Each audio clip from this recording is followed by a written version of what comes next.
Star Wars es una mierda, no voy a tener un podcast. Si un vampiro tiene un podcast, lo estás invitando a pasar y puede pasar a tu casa. Es difícil disfrutar cuando tienes ansiedad. Malísimo chiste, muy real situación. Todo el tiempo dedicado al arte es tiempo robado. Algo que me da mucho miedo es ser another white guy with a podcast. Que no lo voy a hacer porque no tengo el requisito principal. Pero yo creía que hacer un podcast era sentarme a grabar con un iPhone el audio y subirlo a YouTube y esperar la fama. Pero esto no es un podcast. Esto es como...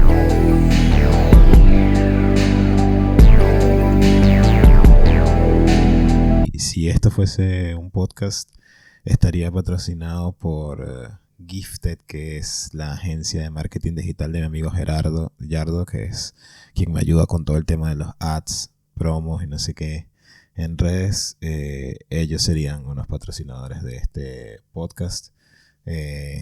Gifted, que es una agencia de marketing digital especializada en ads y rentabilidad. Eso es lo que ellos hacen. Ellos tratan de hacer rentable tu negocio utilizando los ads. Como ellos te ponen a funcionar el algoritmo a tu favor. Eso es lo que más o menos creo que entiendo que hacen. Si este fuese un podcast, la imagen estaría hecha por el Goldblum, que es mi amigo y siempre traduce muy bien lo que necesito, el concepto a imagen. Así que eso sería, pero igual esto no es eso, así que no hay tanto tema.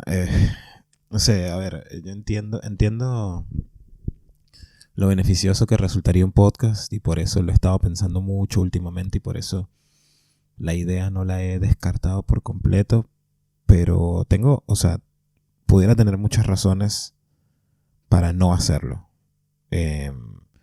Y creo que es en lo que por mucho tiempo me he estado centrando, a pesar de que tengo buenas soluciones para las razones de no hacerlo. No sé si me explico.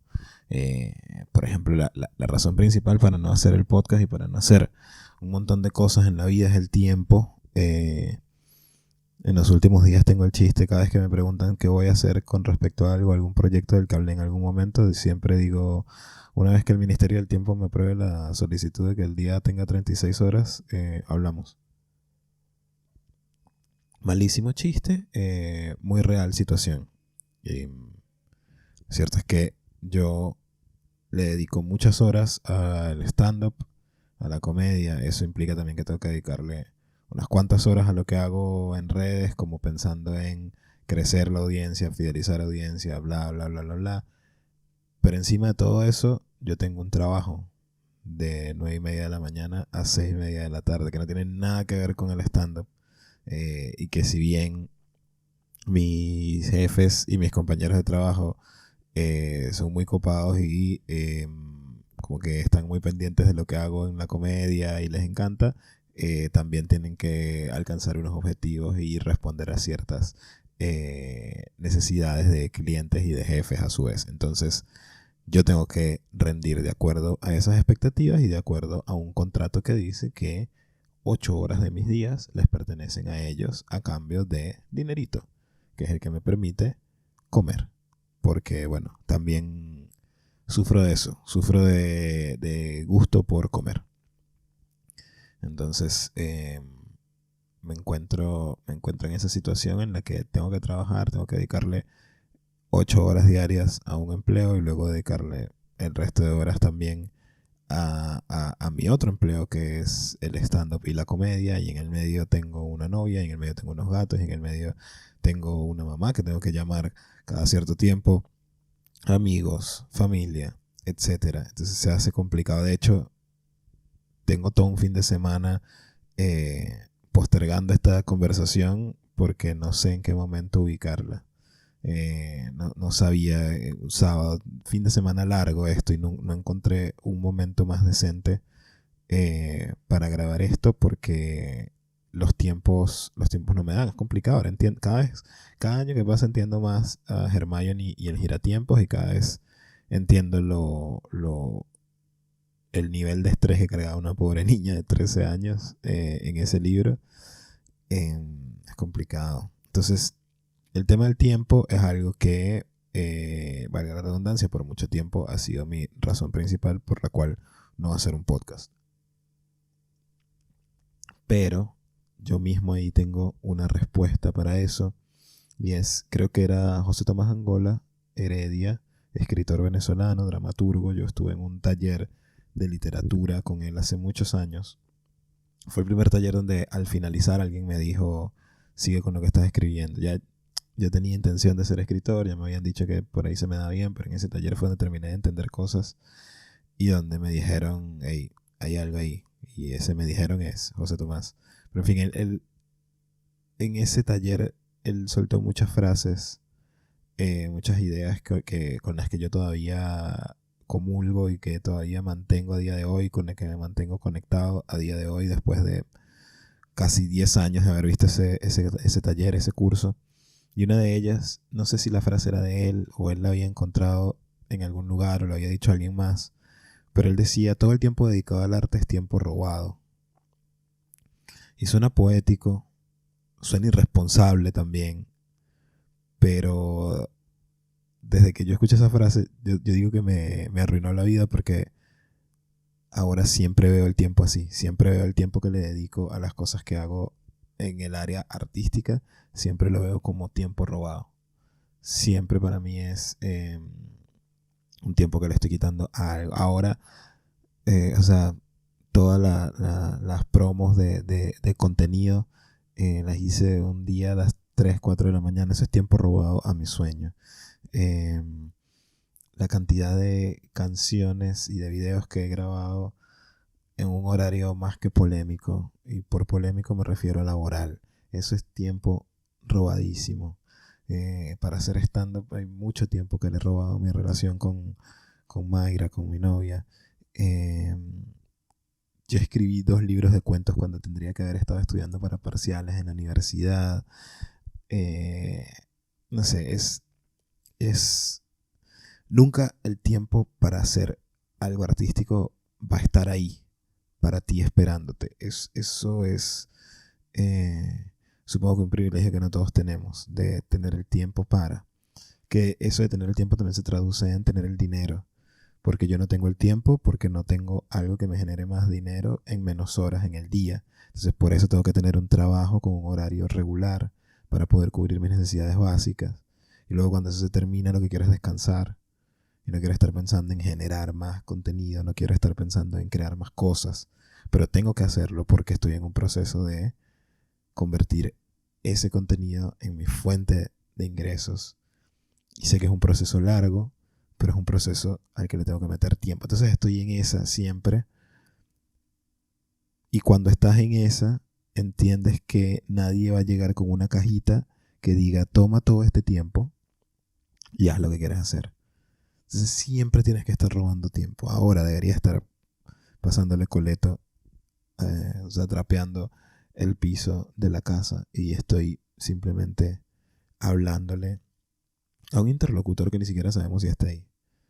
Bueno, sí, si alguien escucha, tú eres el interlocutor, pero digamos, estoy hablándole a la nada mientras mi novia está dormida ahí detrás de la otra pared. Yo debería estar haciendo tal vez el desayuno, tal vez, que lo voy a hacer luego, probablemente.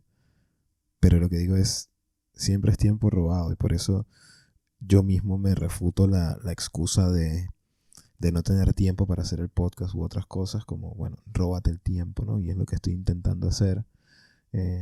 No siempre funciona. Tengo un montón de chats WhatsApp sin contestar porque ese es tiempo que no he querido robarle a nadie. No sé qué tiene que ver eso con nada. Pero es uno de los puntos que más me preocupa y que me aleja o me ha alejado de la idea de hacer un podcast. Otro es que capaz yo tengo una concepción muy particular de mí mismo en este tipo de entornos y es que yo no soy... yo no me considero alguien entretenido. De hecho, el tono, o sea, como la cadencia con la que hablo, el ritmo, el tono, a mí me parece que no sé para qué registro da, o si sé y no lo quiero aceptar. Porque, de hecho, yo he estado leyendo como un montón de artículos sobre cómo hacer tu podcast, recomendaciones, cosas así. Y una de las listas de estos artículos escritos por inmigrantes tratando de ganar algo de dólares. Lo sé porque estaba ahí. Era que tienes que hacerlo entretenido. Que la idea es hacer el podcast lo suficientemente entretenido para que la gente se enganche. Y yo no sé cómo yo ejecutar eso por mi cuenta. En una conversación capaz puedo ser un poco más entretenido, me siento yo. O sea, esa es la percepción que yo tengo de mí mismo. Que así, en seco, en corto, en solo, no soy tan entretenido. Tal vez también porque estoy imaginándome que un podcast de un comediante tiene que ser cómico, tiene que ser gracioso, tiene que ser un producto también de comedia. Y eso para mí es mucha presión. Yo no sé ser gracioso con esa presión encima. Ya necesito tiempo para pensar qué tan gracioso soy, o necesito un espacio mucho más distendido con otras personas sacando ideas y yo eventualmente rematando, supongo. En frío me cuesta sentirme que soy gracioso o incluso entretenido. Pero ahí lo que he tratado de pensar es que ese es el mismo pensamiento que yo tenía de mí antes de hacer stand-up. Yo pensaba que yo no era alguien entretenido, o yo pensaba que no era alguien que no tenía cosas interesantes de las que hablar, o que no tenía incluso las herramientas para que la gente entendiera o viera por qué yo estoy viendo como interesante eso de lo que les estoy hablando. Yo me suelo enredar así como en en loops de palabras, pero era eso, como que yo no sabía si yo iba a poder transmitir eso haciendo stand-up, y la única forma de hacerlo, de descubrir si podía hacerlo o no, fue subiéndome a un escenario e intentándolo. ¿Cuál fue el resultado? Que efectivamente era una persona bastante, con un registro, un nivel de energía bastante bajo, y que eso podía como sacar de... O sea, como que la gente podía no registrarlo bien, no entendía qué estaba pasando, pero sí llamaba la atención, igual llamaba la atención. E igual ha ido funcionando en estos años. He ido cambiando también mi estilo al hacer stand-up. Antes era mucho más, mucho más calmado, más callado, más pausado. Mucho deadpan, que es este humor sin expresiones faciales o algo. Hoy he cambiado mucho. Sigue teniendo un registro muy particular que es mi registro, pero ha ido cambiando a un punto donde me siento más cómodo y donde siento que es más entretenido. Pero eso ha sido después de 4 años y pico de hacer stand-up. Entonces lo que me suelo decir a mí mismo, como que bueno, no tienes 4 años y pico de hacer un podcast, entonces pudieras ir intentándolo y ver cómo evoluciona eso, y, y ver si encuentras también un ritmo, un registro que te funcione a ti. Y de última, lo que pasó con el stand-up es que sin necesidad de meterle como algún personaje extra, sin necesidad de meterle algo que no soy o con lo que no comulgo, creo que hubo gente que empezó a sintonizar con esa misma frecuencia, porque estoy hablando de frecuencias y vibraciones, creo que ahora soy New Age o algo así, pero es la analogía que se me ocurre, como que gente que logró sintonizar con esa frecuencia con la que yo estaba transmitiendo cosas, y se ha ido armando una, no sé si una comunidad, pero se ha ido armando un grupo de gente que disfruta lo que hago en el código en el que lo hago y con mis propios términos, y eso es valioso.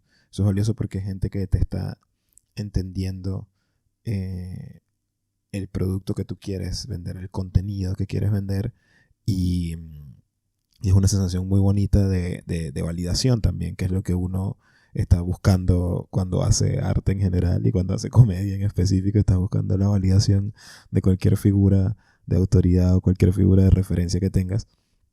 Entonces es lindo saber que hay gente reafirmando que lo que estoy haciendo tiene valor, que es valioso, ¿no? Y es un mimo al ego que uno agradece. Entonces, creo que el plan es, si hiciera un podcast, que esto no lo es, pero si eventualmente lo hiciera, me gustaría que ese fuese el camino un poco. Arrancar con el registro que pueda, porque creo que arranca uno con lo que tiene y con lo que puede, e ir construyendo algo que, si la gente se suma, va a ser mucho más lindo. Que uno de los beneficios de tener un podcast es fidelizar una audiencia o como condensar mejor ese grupo de personas que te están escuchando, traerlas a un mismo sitio periódicamente para que sigan estando en contacto contigo y entendiendo un poquito más quién eres. ¿Qué es lo que veo que sucede con otros comediantes que tienen podcasts como más periódicos y que están ahí siempre presentes con algún tipo de contenido semanal?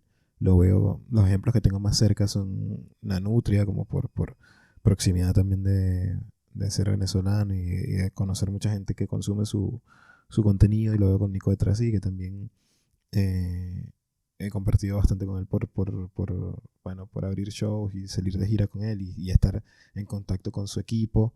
Noto cómo la gente se acerca a ellos con una sensación de que los conocen y de que saben quiénes son. Y no es algo que yo estoy descubriendo ni nada, solo que me impresiona verlo en vivo, ver cómo opera eso en la vida real. Es impresionante porque la gente de verdad se acerca a ellos como si saben quiénes son, hablándoles de su vida. Y es muy loco, es muy abrumador, pero la verdad es que un podcast muchas veces tiene esta sensación de acompañar gente, y es algo que muchas personas siempre resaltan de los podcasts, que hacen que se sientan acompañados, y no solo acompañados y ya, sino acompañados por personas a quienes admiran, por personas con quienes sienten cierta afinidad, personas que sienten que están haciendo algo que es para ellos. Entonces eso tiene es mucho más significativo, ¿no? Que supongo que es lo que está detrás de esa pregunta que a veces me hacen de: César, ¿vas a tener un podcast? ¿Tienes un podcast?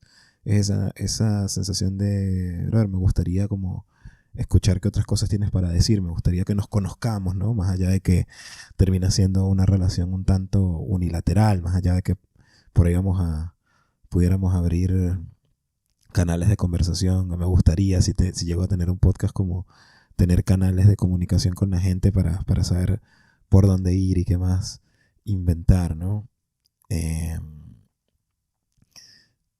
Pero me parece interesante porque es esa sensación de sentirse acompañado, que hace un tiempo lo hablaba con mi amiga Ruby Cobain, la chica que pinta billetes. Estábamos hablando de este tema de los podcasts y tal, y ella me decía algo que es interesante, porque capaz yo no lo veo tan así. Ella me decía que ella quería tener un podcast porque quería tener la sensación de acompañar gente, como de la misma forma como otros podcasts la han acompañado a ella mientras pinta, mientras limpia la casa, mientras cocina, mientras hace cosas. Y eso es muy bonito.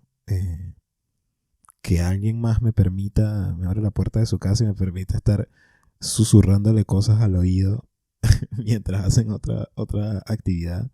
Es lindo, es bonito saber que uno tiene ese permiso, ¿no? Y pudiera ser una herramienta muy interesante para los vampiros de Hollywood, a quienes solo pueden pasar a tu casa si los invitas. Si un vampiro tiene un podcast, lo estás invitando a pasar y puede pasar a tu casa. Esa es una pregunta que me voy a llevar para más adelante.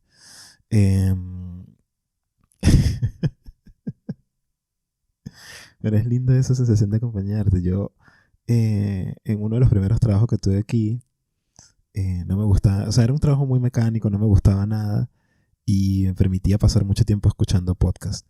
Era la época además donde yo estaba empezando a hacer comedia, y en ese momento estaba escuchando muchos podcasts de acá, de la escena de comedia de acá. Entrevistas a comediantes contando su historia, contando cómo era la escena de stand-up acá. Eso fue mi escuela de stand-up en Argentina. Los podcasts, el Club Gabou de Gabou, y el Hablando para Afuera de Nacho Arana. Escuché muchos episodios de esos podcasts. Incluso a veces vuelvo, porque mientras sigo avanzando y mientras siga pasando el tiempo, sigo conociendo a otros comediantes que tienen una carrera súper extensa. Entonces vuelvo y los escucho y así los reconozco, y escucho episodios viejos de gente que ahora conozco más. Entonces es divertido. Y hace unos meses pude encontrarme con Nacho Arana en un show que Nacho Arana es un comediante que yo admiro muchísimo y eso, siento que lo conozco y siento como una afinidad porque yo pasé muchas horas, muchas horas escuchando, hablando por afuera y yo le decía, yo soy yo soy fanático de tu podcast. Y él me dice, eras, porque ya el podcast no continúa. Y digo, no, soy. O sea, pero tampoco puedo pretender que él entienda lo que significa ese podcast para mí. Eso es muy loco, eso me parece muy loco. Porque para mí ese podcast era no solo mi escuela de stand-up, sino era mi acompañamiento durante unas largas horas de trabajo, en un trabajo que no me gustaba y que me hacía sentir mal porque sentía que estaba perdiendo el tiempo, lo que sea. Eh, pero él, junto con sus entrevistas y sus invitados, estaban ahí acompañándome durante esas horas. Y claro, es muy difícil que él entienda eso y es muy raro yo decirle esto a una persona que no me conoce. Eh, pero también puedo entender desde el otro lado que puede ser algo muy bonito que uno sea ese personaje que está acompañando a esa otra persona en distintas situaciones. Me parece una idea muy linda que más allá de lo lindo, y creo que aquí también uno tiene que quitarse un poquito esas caretas, digamos. Más allá de lo lindo, propiamente lindo, me interesa mucho el tema de fidelizar una audiencia que luego pueda ir a los shows. Porque mi tema con el podcast y con otros formatos es que a mí me gusta hacer cosas, a mí me gusta hacer videos, a mí me gusta hacer canciones, a mí me gusta la idea de tener un cuerpo de contenido de yo hablando distendidamente de distintos temas y de cosas. Pero la verdad es que lo que me apasiona es el stand-up en vivo. Y creo que para mí un podcast sería toda que también no lo estoy inventando yo. Esto lo hacen todos los comediantes o la gran mayoría de los comediantes, utilizar el podcast como una plataforma para poder traerme a la gente de acá, de donde sea que estén escuchando, viendo un podcast o algo, a un escenario donde les voy a mostrar tal vez la mejor versión de mí o de mi trabajo. El tema es que tengo que convencerlos, que es donde vuelvo a lo de la energía, si soy entretenido o no. No sé si yo así estoy convenciendo a alguien que escuche que vaya a un show mío. Yo creo que sí. Yo creo que sí, porque si conectas y sintonizas con con esta energía que yo transmito, eh, vas a disfrutar un show mío, sin dudas va, va a pasar. Obviamente uno habla de todas estas cosas del podcast y construir comunidad últimamente se ha convertido, no sé si necesariamente, pero yo lo veo también como un sinónimo. Construir comunidad es un sinónimo, un paso previo a construir un ingreso con, con lo que haces de tu arte. Creo que es la forma actual de hacer rentable tu arte, más allá del tema de los ads con Gifted y Yardo. El tema de construir, de rentabilizar tu arte pasa por crear una comunidad. Y lo he visto, sin ir muy lejos, lo he visto con mi propio trabajo. Eh, yo hace 2 años publiqué un libro en digital, Cicatrices se llama, un libro de cuentos, y la verdad es que lo que pude recolectar, porque lo puse libre y la gente puede pagar lo que quiera, voy a dejar el link si les interesa. Lo puse libre y la gente puede pagar lo que quiera. Es que dentro de la misma comunidad de personas que me siguen, ahí se generó los ingresos que obtuve a partir de ese libro, porque gente que ya había leído otro libro que yo publiqué, o gente que simplemente me sigue, le gusta lo que hago, y terminan diciendo, perfecto, compremos el libro porque va en línea con el personaje y me gusta todo el resto de contenido que hace. Calculo que me puede gustar esto si me gusta la literatura también. Entonces la forma de rentabilizar arte hoy es creando comunidad. La palabra está mancilladísima, pero sigue siendo efectivo. Y esa comunidad luego, una vez fidelizada, se convierte en la forma en la que uno se mantiene a flote, ¿no? Bien sea una comunidad a través de un podcast, bien sea a través de un web show, a través de contenido orgánico en redes, a través de un show, a través de lo que sea, pero creo que el tema de la comunidad tiene mucha fuerza y es lo que uno busca básicamente cuando está haciendo estas cosas, ¿no? Buscar que esto medianamente, aunque sea, se pague a sí mismo.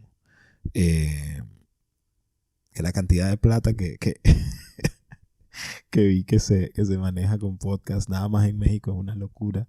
Y yo veo, hay artículos que dicen como que, bueno, y esto lo hace rentable, se convierte en una entrada de dinero. Y en mi cabeza de una es como que eso no me va a pasar a mí. O sea, como que ya yo tengo ese chip metido. Creo que me quedó de cuando era niño de comprar muchos juegos piratas para la computadora y siempre había que craquearlos. Y por alguna razón a mí nunca me funcionaba. Y ya yo compraba juegos como con esa mentalidad, tipo, lo compraba, veía que estaban las instrucciones para craquearlo y dije, sí, claro, igual esto no me va a funcionar. Entonces como que siempre tuve esa mentalidad de cuando veo algo que, bueno, esto va a funcionar. Y yo digo, nah, esto no va a funcionar para mí, porque así es mi suerte. Pero también lo que me di cuenta después de crecer un poquito más es que tal vez la computadora que teníamos en la casa no daba para soportar esos juegos. Entonces estoy en una como de, no, no cambies el juego, cambia la computadora. Eh, sea lo que sea que eso significa. Como que bueno, tal vez hay que darle la vuelta, hay que buscar otra forma de hacerlo funcionar. Es lo que me digo cuando descarto la idea del podcast de entrada. Es como, bueno, pero dale la vuelta, ve de qué forma te puede funcionar, porque definitivamente es una herramienta interesante. Que, bueno, pequeño paréntesis, eh, si yo empiezo a hacer un podcast, esta no sería la primera vez que hago un podcast. Los verdaderos OG saben que yo he intentado con uno, dos, al menos tres formatos similares a podcast. Uno se llama Culture Crisis, con mi amigo Tony Olson, comediante estadounidense que vivía aquí en Buenos Aires. Hicimos unos episodios sobre choques culturales y demás. Eso estuvo divertido, pero bueno, luego vino la pandemia, vino cosas y terminó. Durante la pandemia intenté hacer un proyecto yo solo que se llamaba ¿Qué opinas de eso, negro? No sé por qué. Pero yo creía que hacer un podcast era sentarme a grabar con un iPhone el audio y subirlo a YouTube y esperar la fama. Y bueno, puedo hacer eso o puedo simplemente trabajar por conseguir algo. Entonces eso lo abandoné obviamente cuando vi que el segundo capítulo no era famoso. Y no solo no era famoso, sino que no tenía ni 50 visitas. Que es algo que a mí me angustiaba mucho de hacer un podcast. Estar en esa franja de las 50, 80 visitas. Que en realidad es la mayoría de los podcasts. O sea, los podcasts así con mucho éxito son una punta del iceberg. Abajo todo eso se sostiene con un montón. Es como el stand-up también. Uno ve la punta del iceberg de comediantes de los que ya trascendieron un nivel masivo, pero eso es un iceberg, eso es una pirámide que está construida por un montón de capas que uno no tiene ni idea. Lo mismo pasa con los podcasts. Y yo siempre le envío un abrazo y un saludo a esa gente que tiene sus podcasts en esa franja de los 50, 80, 150 visitas, que son los que hacen la chamba, los que disfrutan lo que están haciendo. Yo no disfrutaba eso, que es otra cosa, que es un comentario que se escucha mucho de gente que quiere hacer podcast y tal, o de artículos explicándote cómo hacer un podcast, es disfruta el proceso. Disfruta el proceso, esa gente no me conoce. Cuando eres ansioso no puedes disfrutar muy bien el proceso, ni el resultado tampoco. Es difícil disfrutar cuando tienes ansiedad. Pero disfrutar el proceso es algo que me costó mucho con podcast. Lo puedo afrontar con stand-up. Todavía hoy en día puedo actuar para 5 personas, 2 personas y pensar, tienes que disfrutar el proceso y disfrutar ese show. Pero haciendo un podcast, hablar a la nada, esperando una respuesta y luego darme cuenta de que no hay respuesta, de que no existe, de que ni siquiera no existe la respuesta, de que no existe la recepción de ese mensaje, me liquida. Por eso estaría esperando como a tener un público un poco más amplio para entregarles un contenido como ese y que haya una respuesta, porque si no, no llego. Pero ahí voy a otro tema al que quiero ir después, pero antes quería cerrar lo de la rentabilidad, los beneficios y eso, porque evidentemente tener un podcast parte de la cuestión es poder rentabilizar mis palabras también. Por eso es posible que haya un Patreon de César Aramis. Puede ser, puede ser. Hay quienes dicen que uno de los de los mayores consejos para hacer un podcast que tenga más o menos éxito es ser honesto con tus oyentes. Y creo que es lo que estoy tratando de hacer ahora en esta conversación que estamos teniendo. Ser lo más honesto que puedo. Es como, esto es algo que sé que tengo que hacer, porque es como el paso que viene. Sé que por ahí hay gente esperándolo y eso me hace sentir bastante bien. Pero también quiero disfrutarlo. Y quiero... ¿Qué es lo que pasa? Para fidelizar la audiencia tienes que mostrar no sé qué, Hay podcasts que son muy graciosos y la gente como que se engancha con eso y se afianza a los comediantes. Entonces luego van al show sintiendo que conocen a esa persona. No que van a ir al show porque voy a ver a este pana que me hace reír. No. Voy a ir a ver al show de fulano porque lo conozco. Y creo que eso es lo que pudiera yo ofrecer en un podcast, como la mayor honestidad posible. Y esa honestidad no solo se traduce en este registro con el que hablo y en la forma en la que voy a abordar los temas, que bueno, si hay chistes en el medio está bien, pero a mí me gusta que conozcan algunas otras cosas de mí y yo soy así cotidianamente. Este es mi registro, esta es mi forma, este es mi filtro para entender el mundo con esta energía y con estos lentes. Y está lindo y esta es la forma más honesta que puedo ser en un espacio similar a un podcast, ¿no?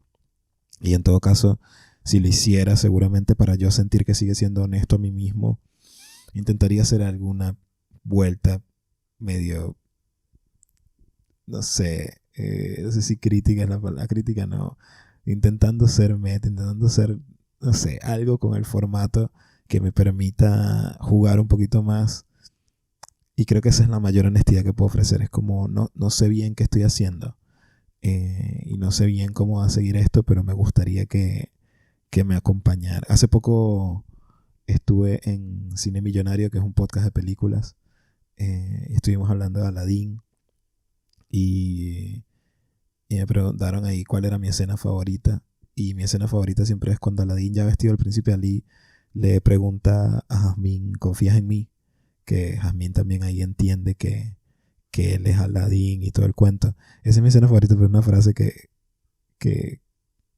carga mucho. No solo confías en mí y ya, es como, brother, dame la mano y te prometo que va a ser un camino interesante, y eso es lo que haría yo con unos potenciales escuchas en un potencial podcast. Es como, confía en mí.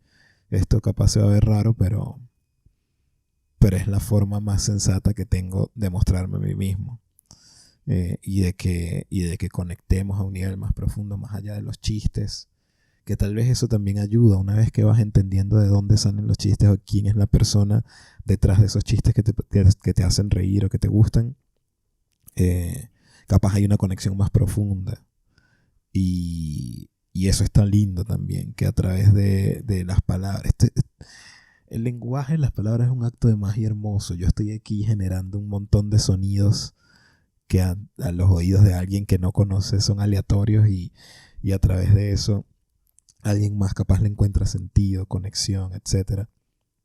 Me estoy desviando, pero lo que quiero decir es que este soy yo en completa honestidad y mostrándoles cuáles son las intenciones que tengo detrás de la creación de un contenido más constante y en formato largo, ¿no? Escuchándome a mí mismo a veces digo como bueno, pero si pudieras tener un podcast, ¿no? El tema es que no quiero, algo que me da mucho miedo es ser another white guy with a podcast, ¿no? Otro hombre blanco con un podcast, que no lo voy a hacer porque no tengo el requisito principal, que es tener un podcast. Y porque me da miedo cómo se pueden convertir, cómo un podcast se puede convertir en un canal de difusión de ideas terribles. O incluso ideas mal masticadas, ideas mal desarrolladas que se amplifican tanto que parece que esa es tu opinión definitiva e inamovible sobre las cosas. Y dices algo mal y queda un clip por siempre. Llegas a decir Star Wars es una mierda y queda ese clip diciendo que Star Wars es una mierda. Y eso es lo que usan para decir este es el podcast y esto es de lo que habla. Y te quedas ahí y eso me da mucho miedo. Pero también es un miedo que hay que correr y que puede pasar con todo lo que haces cuando haces arte. Una vez que uno suelta algo, ya no es de uno, es de la gente y de lo que la gente hace con eso. Y a veces no siempre cae en la gente correcta, o a veces la gente no hace lo mejor con lo que uno hace, y creo que es algo con lo que uno tiene que vivir también. Y es un miedo que hay que soltar para poder crear en paz. De vez en cuando uno puede defender lo que hace, pero ¿hasta qué punto? Y más cuando está el internet de por medio, que le da una masividad enorme a lo que uno hace y te pone en pantallas de gente que jamás en tu vida esperaste estar. De vuelta, el dilema del vampiro. También ahí, el vampiro entra si uno quiere que entre, pero el vampiro quería entrar a esa casa. Eso hay que pensarlo. Nadie piensa en los derechos inhumanos de los vampiros. Entonces eso me da miedo, como esto de... Porque ahora podcast tiene todo el mundo. O sea, hoy en día tener un podcast es como era tener un blog cuando yo tenía 17 años, como tener un blogspot, ¿no? Y ahora también tener un newsletter es como tengo un podcast de la gente que no quiere ser another white guy with a podcast, o de la gente que se quiere ver diferente. En fin, a lo que voy es que de tantas voces por ahí, de tantas voces diciendo cosas terribles en voz alta, me da miedo contribuir a ese ruido. Me da miedo contribuir que, de vuelta, eventualmente, cuando caigan las pantallas para las que no está hecho esto, ese ruido va a aparecer. Pero por el momento me gustaría pensar que de entrada, si yo hago un podcast, iría a los oídos correctos, a las manos correctas, y harían algo interesante con eso, como por ejemplo suscribirse, seguirme en redes e ir a los shows que hago todos los lunes, el delivery, todos los viernes, La Hora Feliz en Buenos Aires, y luego me gustaría anunciar fechas en otros lugares e ir a donde sea, pero todo eso sería una vez que uno vaya construyendo la supuesta audiencia, un supuesto podcast. Este fue el primer episodio de contenido. Muchísimas gracias por escuchar o por ver.